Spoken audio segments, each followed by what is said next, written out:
स्त्री कितनी बेवकूफ़ होती है। वह सुबह उठी और प्रार्थना करके रसोई घर में आ गई।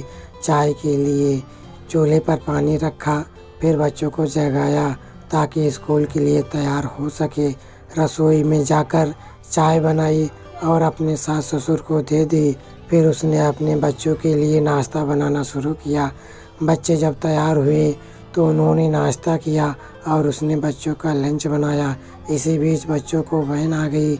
बच्चों को स्कूल भेजकर टेबल से बर्तन समेट ही रही थी। इसी बीच पति ऑफिस के लिए तैयार होने लगे तो उनकी ज़रूरी चीज़ें निकाल कर दे दी।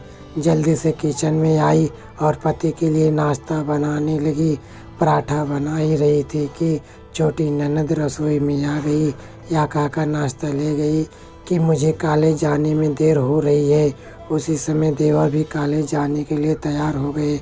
जल्दी से पति और देवर के लिए नाश्ता बनाया और मेज़ पर रख दिया। 9 बजे पति ऑफिस गया तो उसने आकर टेबल से बर्तन उठाकर सास और ससुर के लिए नाश्ता बनाया। जब तक सास ससुर ने नाश्ता किया तब तक वह रसोई साफ कर बर्तन धो चुकी थी।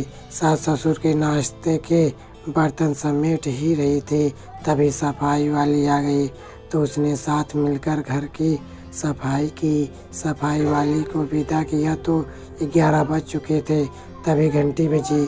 शादीशुदा नंद अपने 2 बच्चों के साथ आ गई। मेहमानों के लिए जल्दी जल्दी चाय और उनके लिए कुछ नाश्ता बनाया। उसी समय 12 बज गए थे। जब मैं जल्दी से रसोई में खाना बनाने लगी तो सास की आवाज़ आई, आज अपनी नंद के लिए कुछ अच्छा सा बना लेना। उसने नंद के लिए स्वादिष्ट खाना बनाया और जल्दी जल्दी रोटी बनाने लगी क्योंकि 1 बज गया था और उसके बच्चों के आने का समय हो गया था।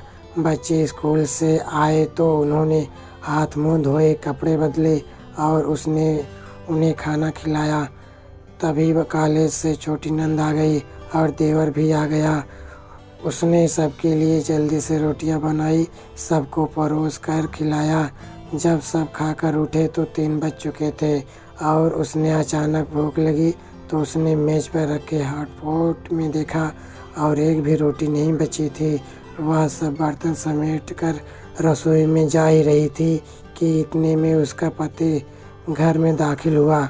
उसे देखकर पति ने कहा, मुझे बहुत भूख लगी है, जल्दी से खाना बनाओ। वह झट से रसोई में गई और अपने पति के लिए रोटियां और कुछ सब्जियां बनाने लगी। जब उसने अपने पति के लिए खाना बनाया तब 4 बज चुके थे। उसके पति ने उसे कहा, आओ तुम भी खा लो। उसने आश्चर्य से पति की ओर देखा क्योंकि उसने सुबह से कुछ नहीं खाया था। वह पति के साथ खाना खाने बैठ गई। जब उसने अपने मुंह में रोटी का टुकड़ा रखा तो उसकी आंखों से आंसू आ गए। उसके पति ने पूछा, तुम क्यों रो रही हो? उसने सोचा, मैं इनसे क्या कहूँ या क्या जानते हैं कि ससुराल में इतनी मेहनत के बाद मुझे रोटी मिलती है जिसे लोग मुफ्त की रोटी कहते हैं। उसने अपने पति के उत्तर दिया, कुछ नहीं, बस यूं ही। उसके पति ने कहा कि स्त्री कितनी बेवकूफ़ होती है कि बिना किसी बात के ही रोने लगती है। तो दोस्तों, यह कहानी आपको कैसी लगी? अगर अच्छी लगी हो तो वीडियो को लाइक और चैनल को सब्सक्राइब जरूर करना। तो मिलते हैं नेक्स्ट वीडियो में, तब तक के गुड बाय, टेक केयर।